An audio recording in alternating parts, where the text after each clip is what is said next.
Hey everyone, we the credits just rolled on Double or Nothing 2026. Man, that was wild. We'll just go do like a quick overview of what we thought, what the vibe is, I guess. What are your first thoughts? I don't like the ending of the last match. I don't think you have to put the mic in your mouth. You can.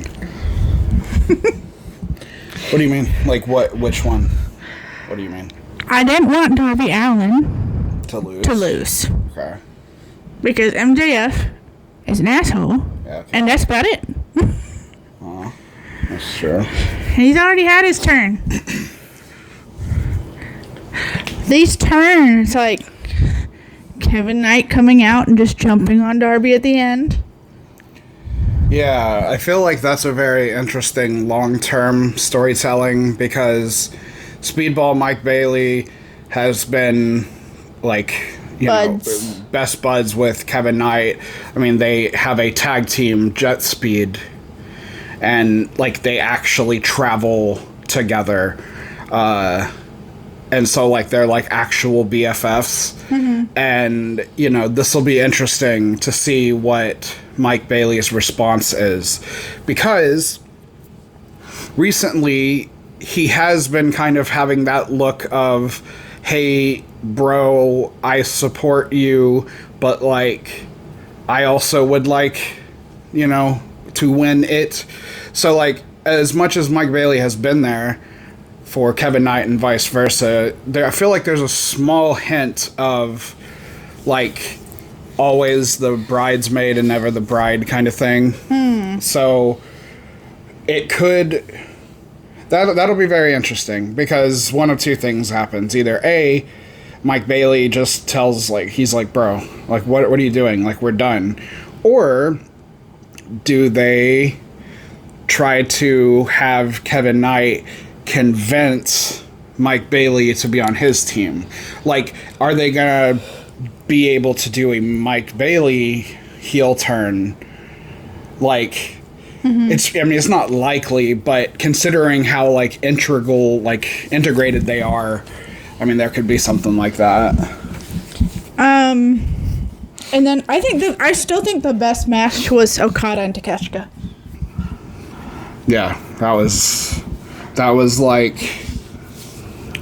wrestling, people say a 5-star match, and if you've that played was a 7. 2K, if you've played 2K WWE, or even that Fight Forever AEW game, you can get a hidden 6 or 7 star rating. And this card was packed, it was crazy. But yeah, just in terms of I am a person and I will give it a score kind of thing, that match was crazy. That match was really crazy.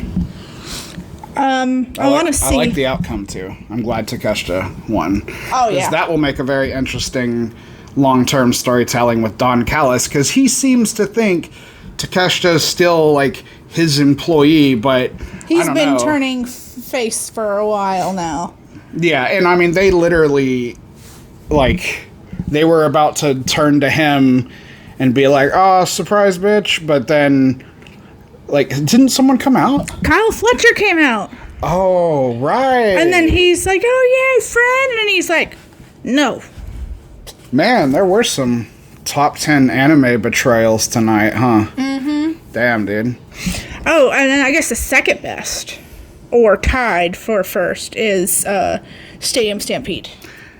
Man, that was just fun. It was haphazard. It was ridiculous. Yeah, I mean, it is what I like from absurd wrestling.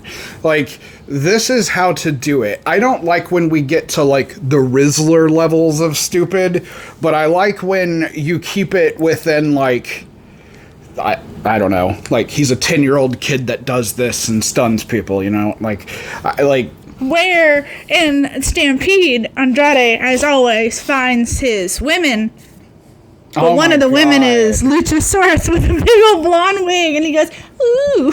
Dude, it took me a second. Like, people started laughing, and I'm like, what are they... Like, I didn't notice it yet, and I just saw this green mask with blonde hair, and I said he looked like Art from Terrifier, because, like, there's a scene where he put on, like, a women's, like, toupee or whatever the case is. Body parts, actually. Well, whatever. Anyways, but, like, you know, he was kind of sitting there, like, being kind of girly, and then, like, he turned and he just, like, spit in his face. It was pretty great, dude. It was pretty... And, I mean, lest we forget that Mark Davis is out here, like, you know, one eye. I don't know what the hell happened to him where he only had one eye. And Jack Perry thought he yeah. ran him over. But, like, yeah, that's hilarious, right? It's like... Oh, they used the steel chair, and oh, they used the this, and Jack Perry's like, I'm gonna use a bus. And then, and what was it? I think Shelton Benjamin and somebody else, and they like broke the chair before they even tried to do what they were trying to do. Oh man, what about that poor, the poor behind the scenes guy where the dogs push every time? Oh yeah, That they guy, pushed him too. That guy got pushed during the stampede. This guy can't catch a break. He was in the medical area. Dude, the second he got thrown, I went, oh my god, that was him. And I said, man, this guy just has the worst days. And I like the Edge and Christian they match. finally took it away from FTR, and Stokely took fire on his jacket. Yeah, man, when they set up that fire spot, I was like, I bet that jacket is pretty flammable, and it did catch fire. And God, man, like, Dax wanted to make sure every tiny corner was covered in it. Like, you know, yeah. I figured they would do just like a restaurant does, like, mustard Like a- on a hot dog where it's just like, you know, the little W or whatever. But I'm like, no, he's just sitting here making sure the whole fucking bottle is like out there. And then Beth came out to help. That was cool. Yeah. That was Because cool. she got pile drived in the storyline. They're like, oh, they lived under their roof and everything, and how could you pile drive his wife? See, that's like the right kind of stupid. Mm-hmm. Also, I didn't realize his wife is like buff. Yeah, Like, she looks like damn. a Viking. Yeah, like it was actually kind of crazy. I've never seen I his thought they wife, just so. pile drived her. I didn't know she is a wrestler also. Yeah, at least that makes it a little bit... Like, I was thinking they straight up, like, walked into their house and they were like, hey, little Jimmy, did you have a good day at school today? And, like, then fucking Dax just comes in and kicks the mom and just fucking pile drives her and shit. Like takes her from the audience, and you're like, "What are you doing?" Yeah, dude, he shows up in their, like daughter's elementary class and, like, fucking gives him gives the fucking... That gives the wife the pile driver. that's Yes. what yes. That's fucking hilarious, dude. Actually, just like, they come home... You good? I'm about to sneeze, but They come home and it's like, oh, hey, Christian and Edge, it's so great to have you. remember Christian Cope, Yeah, that's true. and they had Mick Foley. Yeah, he was like in the pre-show. Mm-hmm. And he was like, oh, Darby, I was the weird kid that didn't have friends, and You can win, and then he lost. and then he lost. All right, like, hot takes. Hold on, hot takes real quick. Okay, you go. I'm still interested. So Tekla didn't lose her belt. I need to know. They need to do something with Statlander and Sheeta because they're keep boiling up to something, and they keep boiling up to something. Just fucking do it. Yeah, this was finally, like usually it was just like, oh, I'm so sorry. I don't know if After Okada, I'm so sorry. Yeah. And then he should be bitch. Yeah, it was like it was Max Caster. They were coming out, and he was rapping, and Okada.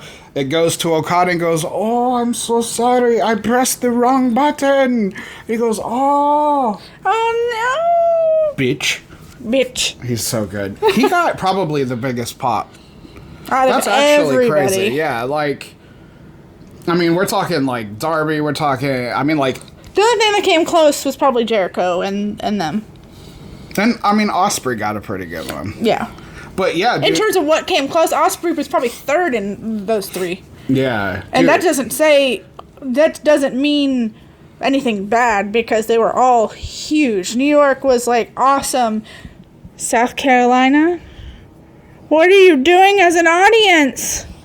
We're so disappointed in you.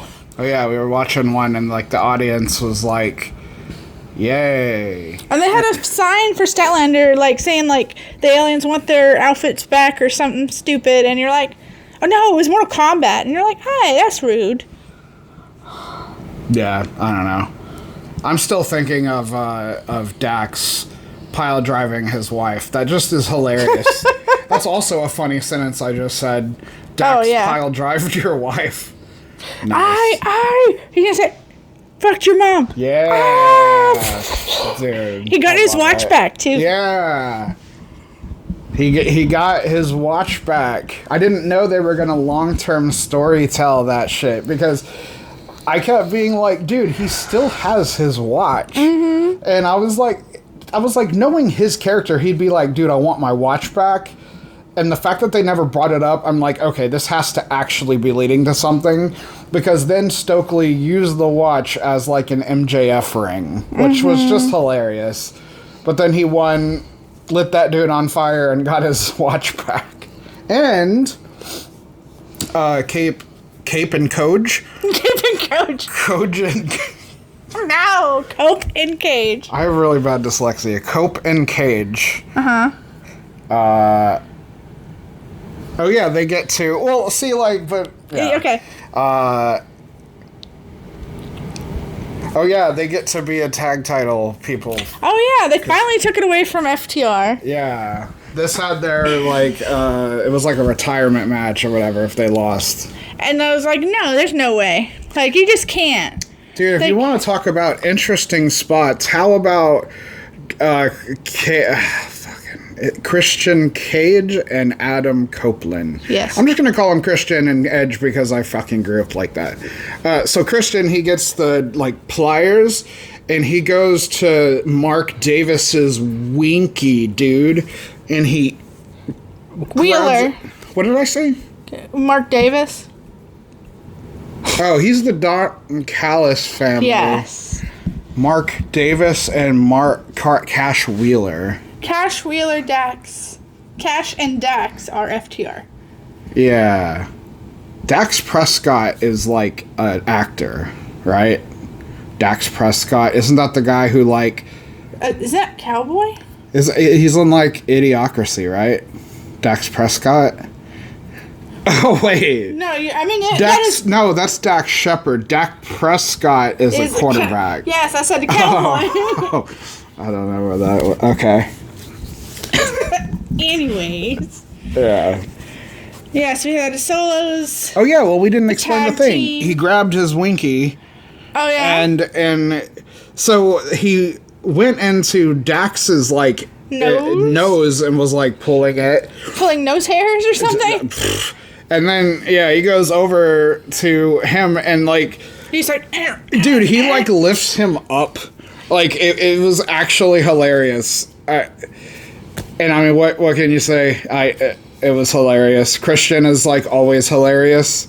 And, man, I mean, it was a pretty physical match. Like, Edge was... Man, some of those spears he hit were wild, bro. Like, speaking of spears, the ones from like Shelton Benjamin and damn, dude. Bobby Lashley. Yeah, one of them hit the spear on the outside, and I'm like, that guy is dead. It was Mr. Colt Cabana or whatever the fuck his name is. It's the guy who comes out with the toothpick. Oh, Colton, Mark Cooper. I thought his name's Colton Gunn or something. Nope. Huh. Well, he's an asshole. He works out with Tekla. What? Yeah. Who? Mark Cooper. Who the hell's Mark Cooper? We just said the guy with the toothpick. I do not believe that is that person's name. That's his name. Like, his, like, real name or his in-ring name? In-ring name. Anyway, and then Bandito and Swerve stood up on him and took his foot and go whoosh. Wow, that is like a elementary school children's like explanation of the move. But you see what I was talking about. I mean, unless they don't have eyes. Okay. Oh yeah. So there's that one. No, hold up. No, hold up. Like, that was crazy. Like, I have watched wrestling since, like, the 90s. I'm old. And I quite literally have never seen what Swerve did. He essentially, like, he was running towards Bandito, and I guess Bandito kind of, like, gave him a little bit of, like, an... a little bit of an upward trajectory or whatever, but he had enough to literally stand on his shoulders. Jump from the ground to his shoulders, and like, haha, Sol Ruka botches everything. My dude is just up here, just fucking balancing like a fucking Assassin's Creed character. Speaking of Osprey and how clean every single attack was. Okay, well, you didn't give enough credit to Swerve, though, because that shit was insane. You said Assassin's Creed, so I well, just yeah, but I'm just like, that. Have you ever seen a dude perched upon another dude? Phrasing. I have not seen a man perched on top of another man.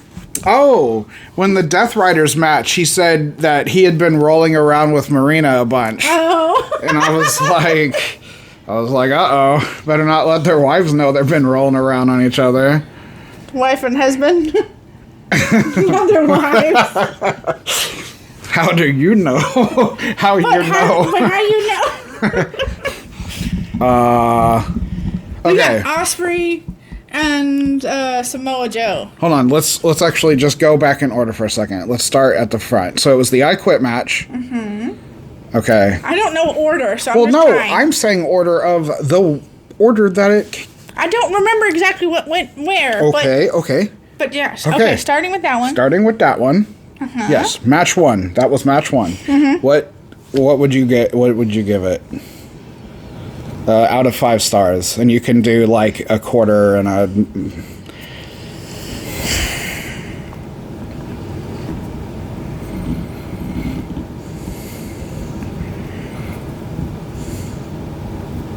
It's hard because there's so many fights and they're not all created equal, I don't think. I think, okay, so Takeshita and Okada, and then Samoa Joe and Ospreay, and then the Stadium Stampede were my 3 favorites. I think those were the 3 best ones. That was an excellent way of not answering that question. Well, because I don't know how. Give it 1 to 5. I understand that, but I just... Well, you apparently don't, because you answered it with your mouth instead of numbers. How do you say numbers without using your mouth? Okay, phrasing. Okay. What would you give it? Because I can't think of that. I would give it a 4-star. I think that it was very, very entertaining, and I really enjoyed the ending. I mean, I don't know. It was an awesome match. I guess if I give everything a 5-star, then 5-star isn't special. Yeah. Like, let's be real. All of these matches were fire. Yeah. Which is crazy because this is coming off of Saturday night's main event, which was a WWE PLE, which, wow. Oh, I'm glad Athena won against Mina. Mina Shirakawa, yeah. That was she probably looked like... really good, dude. That was actually probably my least favorite besides the Darby MJF. Okay, I guess we'll get to that. Dude, I don't know. I guess I'm the other direction. Like, I was so stoked on Athena. Like, yeah. Well, like, I mean, she these just... fights were so good that was probably one of my least favorites. Well, okay, but I mean, Athena was great. I mean, I don't watch too much, Ring of Honor. Like, it's a lot of wrestling. So, it's always curious because WWE will call up NXT people like Joe Hendry or something like that. Mm-hmm. But then they'll like sometimes then kind of throw them back to NXT or whatever.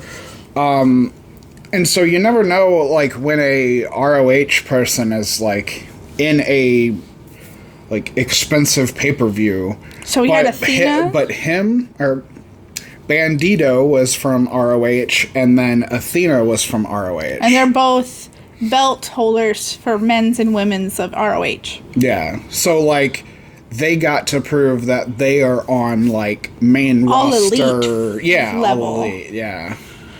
So, like, I don't even remember who won or... Oh, yeah, Athena did win, right? Mm-hmm. I think that was the right call. Yeah. Like...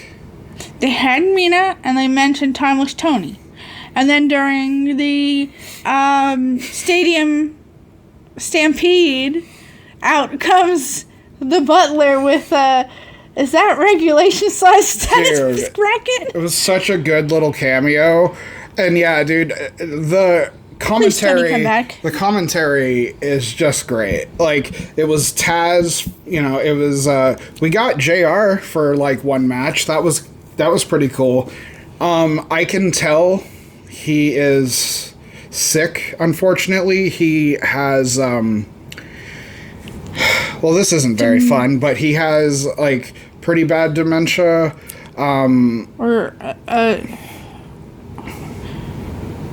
Alzheimer's or whatever the specific one was. He used the word dementia. Oh, yeah, he said both words, so I didn't know which one was more specific. But that's just me. Doesn't make a difference. Anyways, like... It was cool to hear him calling it like an old timer. He was, he still sounded great, but unfortunately the memory things are kind of already came into play there because he kept forgetting Kyle O'Reilly's name. That kid against Moxley. Yeah, he kept saying that kid, and he didn't mean it rude. It's like I could hear him like kind of stumbling, and like so.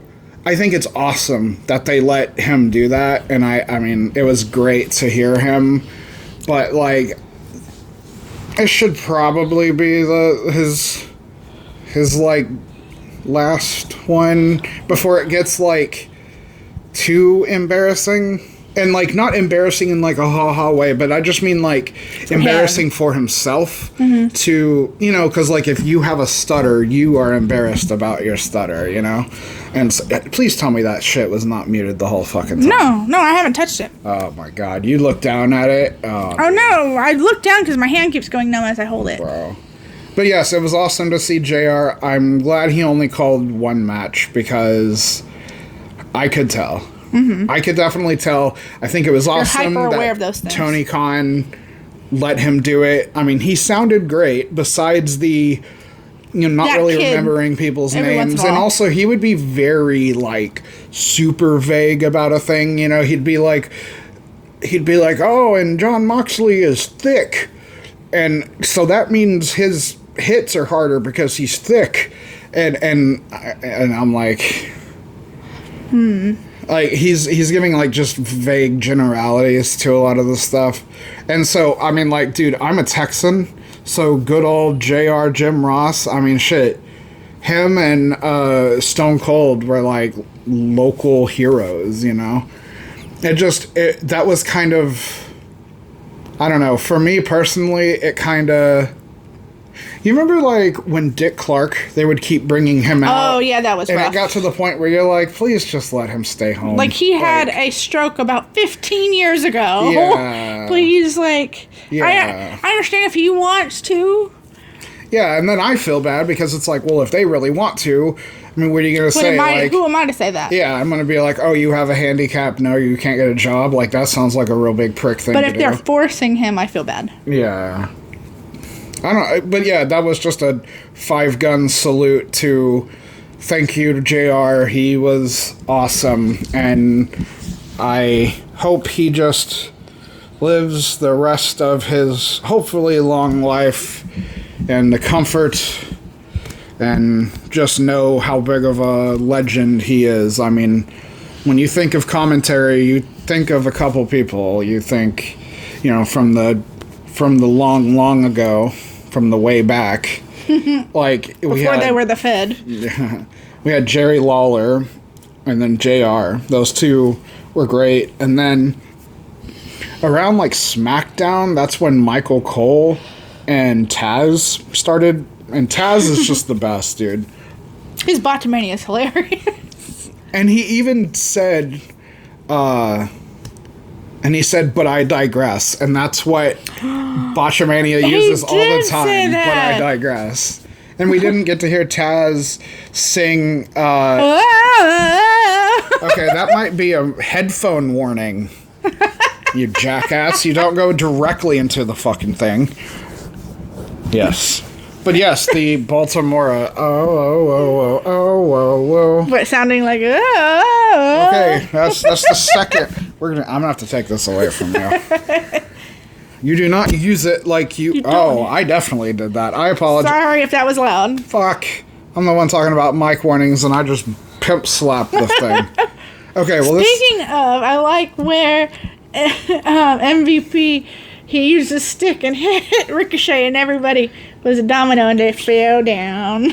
Dude, when they were doing their awesome, like, video package or whatever, like, when they were showing the teams arriving for the Stampede, and I love how, like, on the good guy team, like when everyone was putting their hands in, MVP, you saw he put his little staff or cane or whatever, and I was just like, dude, that shit is so great. And Kenny Omega with his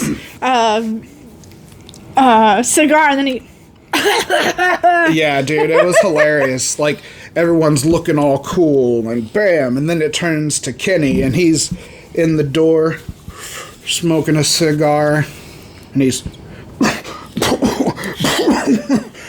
and then he gets to the front of the line, and he gets a tennis ball, and he goes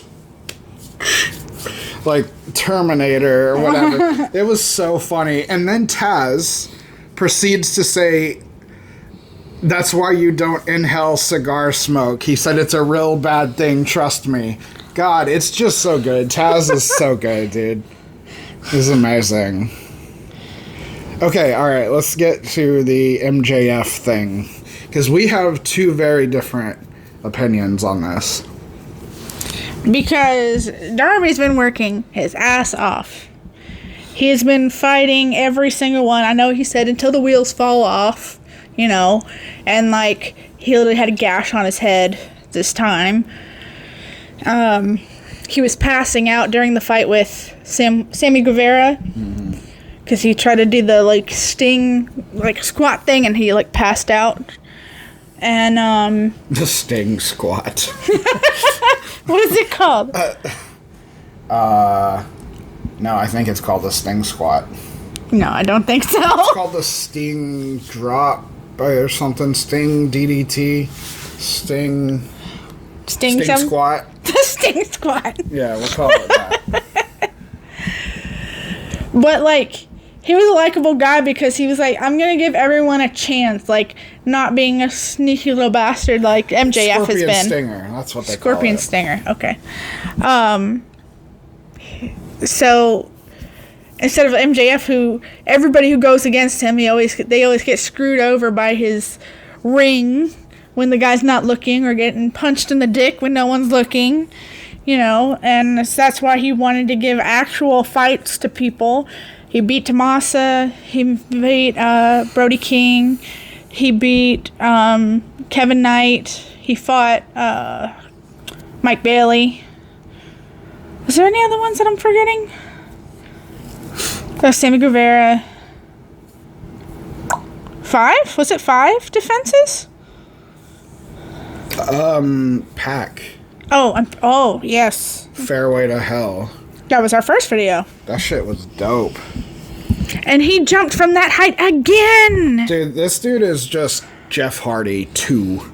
Like, and that's, like, the most positive thing you can say. Like, because as a kid, like, my two favorites were Kane and Jeff Hardy. So, like, seeing this dude standing on, like, 40 feet of pillars or whatever, So I'm just like, oh. Above the lights I of the re- entrance. I remember a time where people jumped at heights that they would die. Awkward when there's Owen Hart Foundation fights. Well, yeah. Yeah. But Well, why'd you have to take it there, though? I don't It was know. a joke. It was fun until you brought real people death in it. anyway, That's not funny.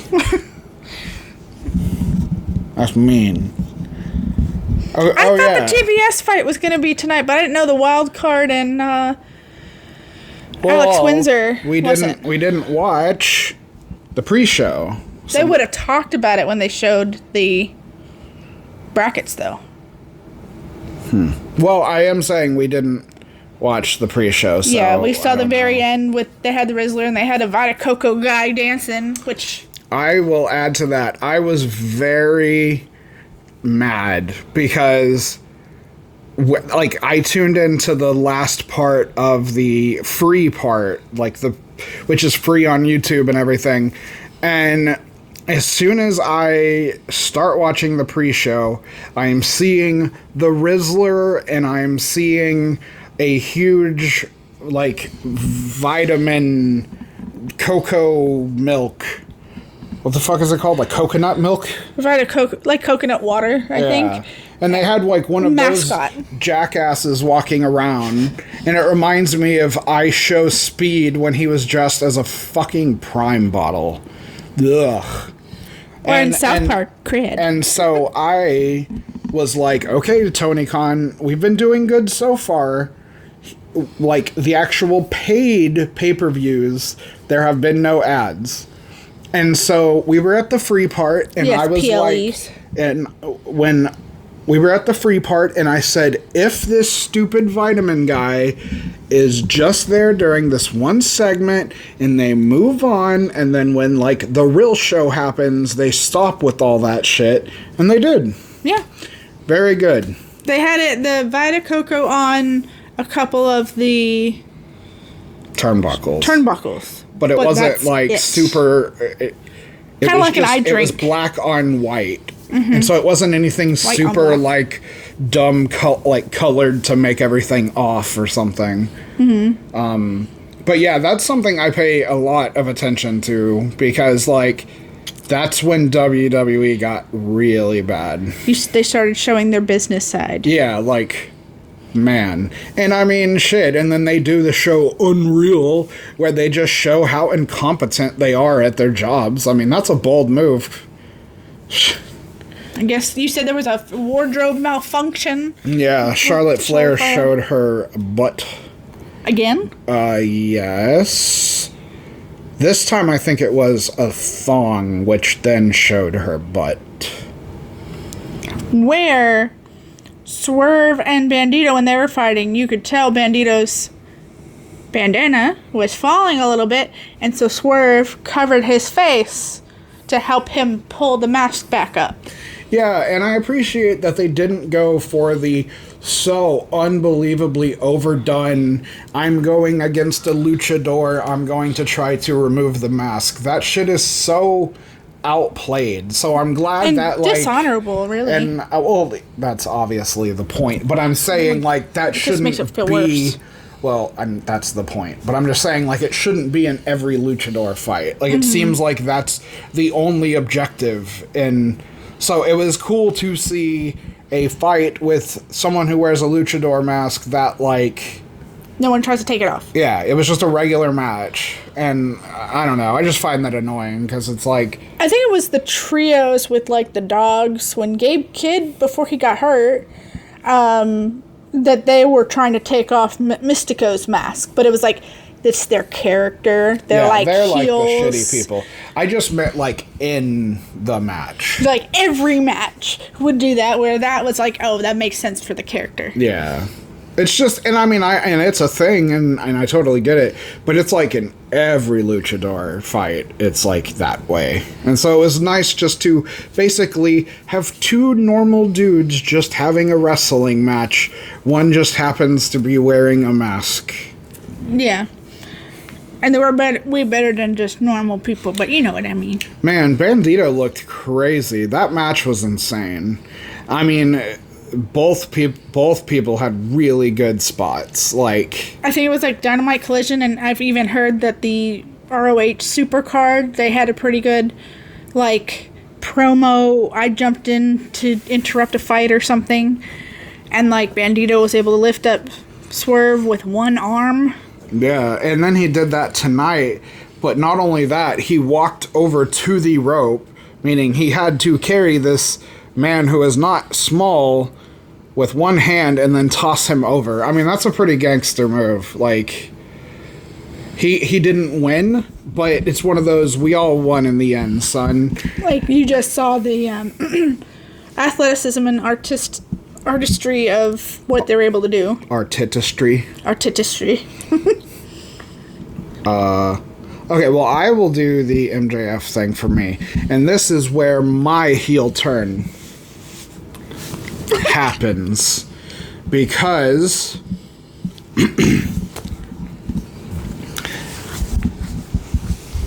it's about time that little bitch got taken down. Look at this motherfucker. What is he, 120 smoking wet?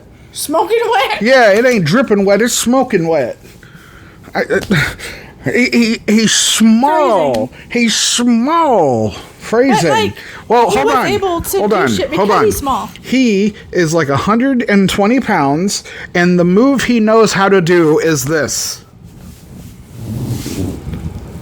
Awesome. Where MJF is an actual human. Don't be rude. He has human body, human moves, human muscles. So, like... He doesn't have emo muscles? Yeah, dude. I mean, like, MJF is at, like, the gym 24/7. This dude is listening to My Chemical Romance while writing notes to his, like, girlfriend.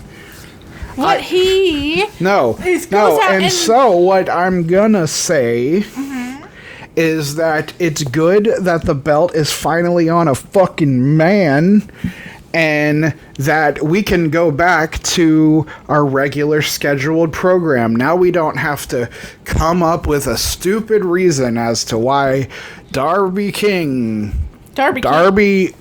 Allin beat Brody King. Like, that is dumb. Like, that is stupid. Like, this dude is 330 pounds, and this dude is 120. But listen to this. We talk about John Wick, and how the females may not be strong, but they're agile and stuff, and that's how they can take down a big guy. He was using that technique because he was smaller. And that's what made it feel like not way out there. I mean, if he would have tried one coffin drop on Brody King, he would just catch him, he would bear hug him until he was dead, and then the match would be over. Anyways, I'm glad it's back to a real person. But someone needs to take it away from MJF, though. Yeah, and now we might actually get a good match. Instead of just, I'm going to throw myself out the window every match. Now, see, I'm taking Taz's mantle. I'm going heel turn now. No one will tell this man that he is fucking rad. Everyone's like, oh, Darby, oh, meet me at Hot Topic and we'll cry. Get out of here, you little pussy. This is for real men who wrestle in they undies. In the undies? Yeah, in the undies. We fight in the indies in our undies. Bitch. I like how it's like the pink orange outfit glowed in that blue light. Yeah, that was pretty good. How did you feel about MJF winning? Shut the fuck up, because it doesn't matter what you think. Give me it first, though. Okay. As a person... Boo, Wendy. Okay, hush it. Okay. As a person, I very much respect him in that he's like, it's our company, and he's like, I will tell dudes who don't have a six-pack, what the fuck are you doing? Because this is what? Spectator sport. Spectator sport, which makes sense. I understand that, but he's there.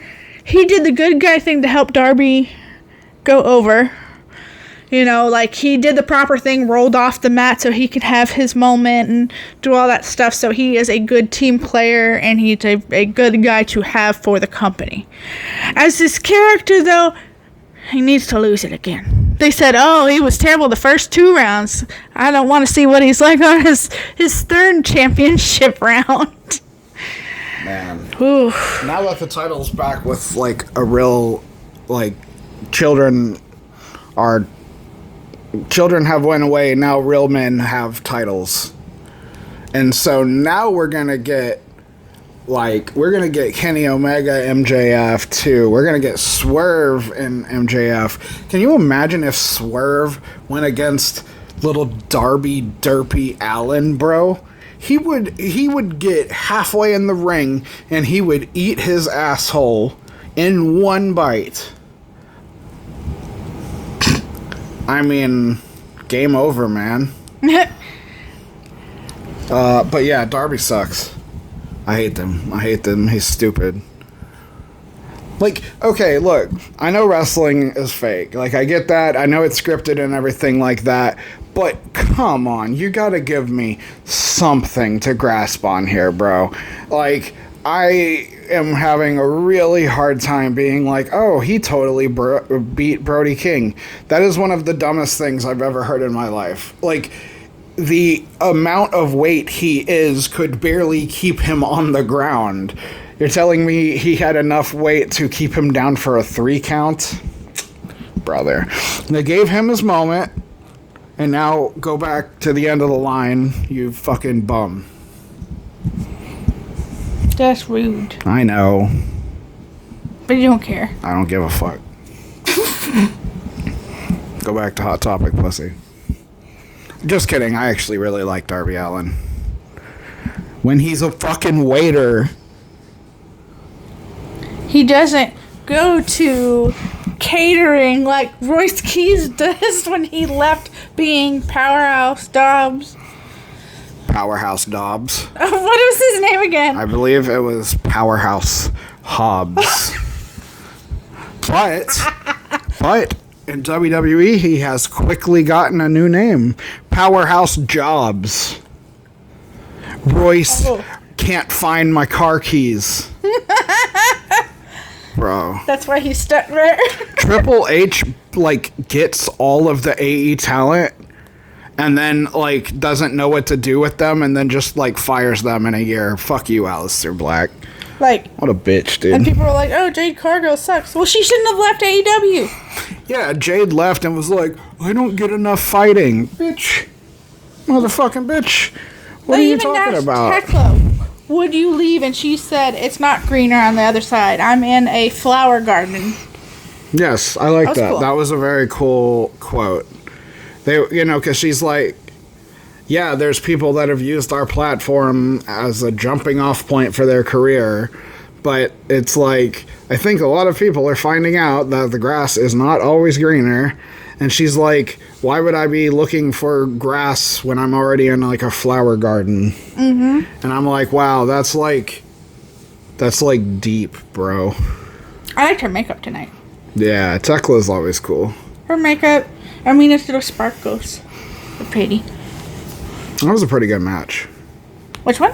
The Fatal 4-Way with the females. Oh, yeah. That was pretty good. It was really well choreographed. Yeah, everyone had a lot of fun spots. Speaking of well choreographed, the Stadium Stampede, where they have that guy in like a headlock, and they're using their entire team to pull, like, it's tug of war. Oh, yeah. Like, that shit is so funny. That's the one that MVP went up to Ricochet's arm and he's... Oh my god. And it was the fucking, what do you call those? The whatever blocks. Dominoes, I said. The dominoes. Oh. I was thinking of, what is that shit? Jenga? Yeah, Jenga pieces. You'd put them and then make them go. Try to take them out without it falling. Well, no, but you could also set up a mousetrap with those. Yeah, that's true. They were more girthy.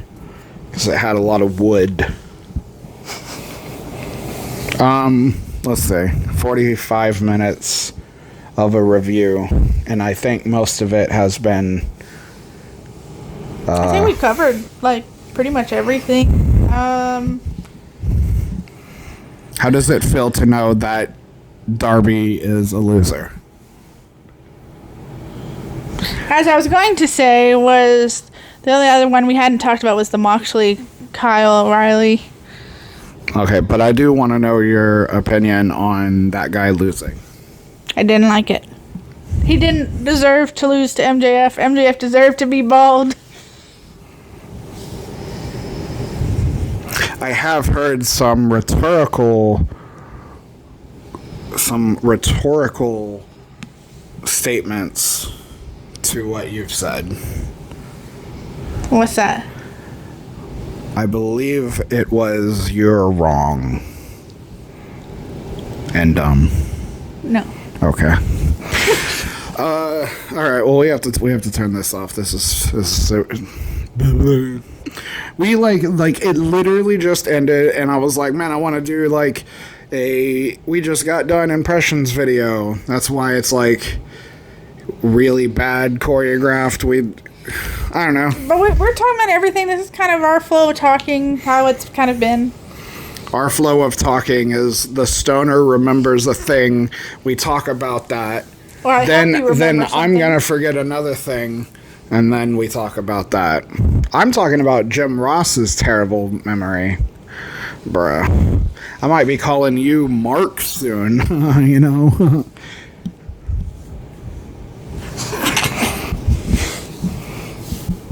Weird ass fucking. You're weird. You're weird. Okay, well, we give it a rad out of... Rad? Yes. It once again shows that AEW pay-per-views are just a laughing stock when it comes to, like, WWE PLEs. Like, if you compare them... They show that WWE is the laughing stock. Yeah. Like, I mean, we seriously just came off of a PLE, and then they had double... So the PLE was Saturday night's main event, which was a PLE on Peacock. So you need ESPN, you need Peacock, you need Netflix. Fuck that, dude. And then when they finally get back, they show a gingerbread man funeral. It was pretty funny when he said, poured out the milk, though. I feel bad for Trick Williams, because, like... He's really like, he has... Dude, he has, like, all of it. But I feel like WWE... Like, once someone gets over, they don't know what the hell to do with them after that. LA Knight is a great example. It was like, oh, he's one of the most over people. Sweet. How do we book him? We will just not. Oh, stop moving it. Keeps moving the camera. They're like, dude, I'll tell you what good booking is. Never show up to the shows, and we'll try to figure something out for you. I mean, like, Brock Lesnar and Oba Fleming was perfectly fine. That was a good send-off. And he's back and ripping his pants.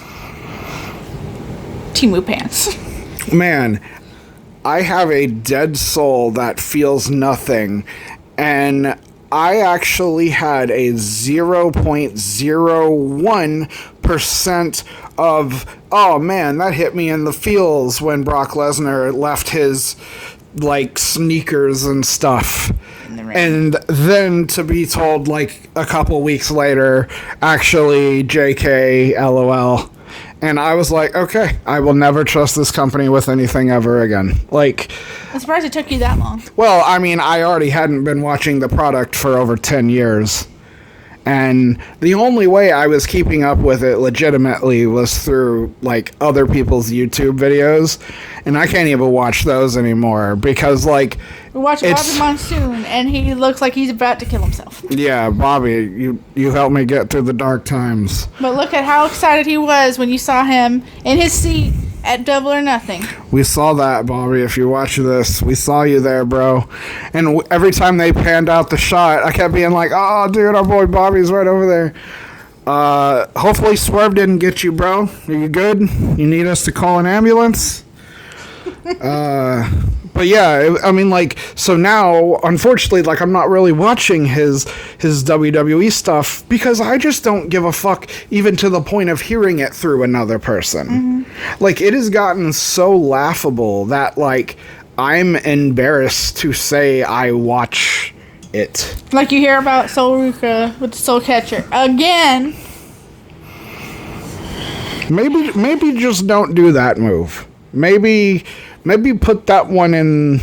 Maybe put that one in the far back, and maybe we need to come up with something new because. Or make sure the ring isn't slippery with all those advertisements. No, what did CM Punk said? He said oil and jizz. And jizz? Yeah, remember he said that's why Roman Reigns was all like that. He said he's covered in oil and jizz. He said that's too much oil. What are you doing? Meanwhile, AEW, the guy puts it on and gets out of the hold. Yeah, that shit was hilarious, yeah. Well, Double or Nothing was... We have watched 3 pay-per-views since starting this together. We started with Revolution. Dynasty. Okay. We started with Revolution, then Dynasty, then Double or Nothing was our third one. Next one's Forbidden Door.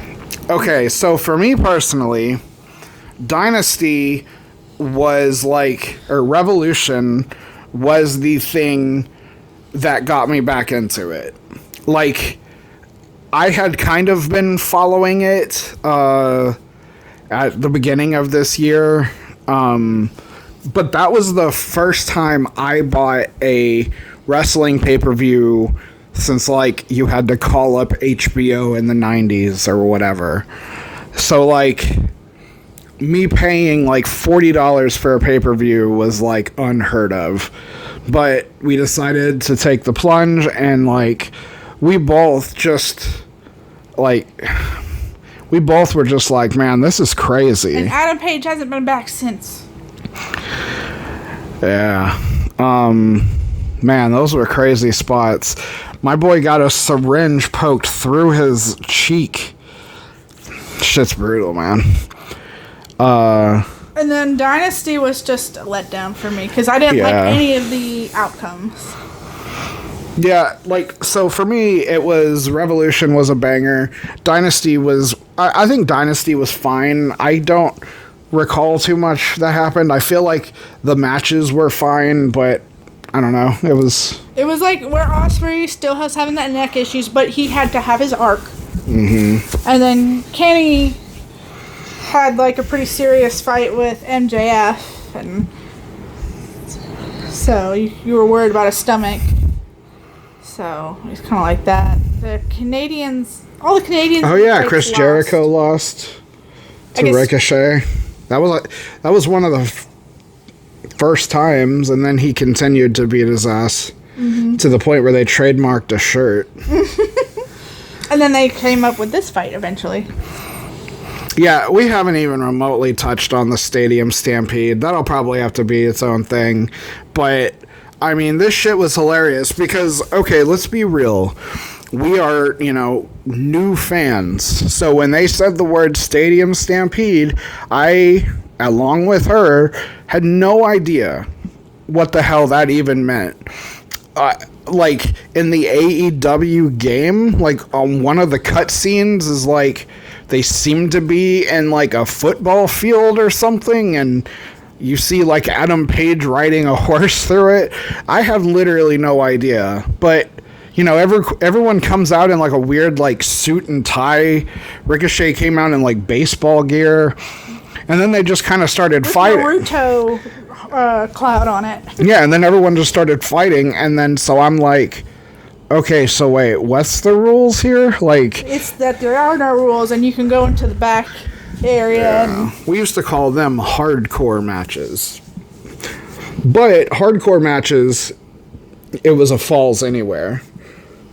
This one seemed to suggest it had to be in the ring. Oh, yeah. You still had to get the fall in the ring, but everything else was outside. No, not the, like, hardcore belt. The hardcore belt back in the, like, WWF. Oh, no, I'm saying, like, this one was there you had to, like, pin them inside, but everything else, you could still go way out and Yeah. where the audience is or in the back. Yeah, they did a good job of interacting with the audience. And, Like they always do. yeah, I love that they make a point to make sure that the audience is having a good time. Athena threw Mina, and she kind of broke the LED screen that was Dude, yeah. around, and so later they like had fabric over it so they know it wouldn't be able to go out. Man, people were taking a crazy amount of hits, but like everyone's fine. They just know what they're doing. Exactly. Well, that one's in the books. This is really unprofessional, like a 50-minute video. But hey, maybe someone will, put us on when they're in their bath, or maybe even when they're thinking about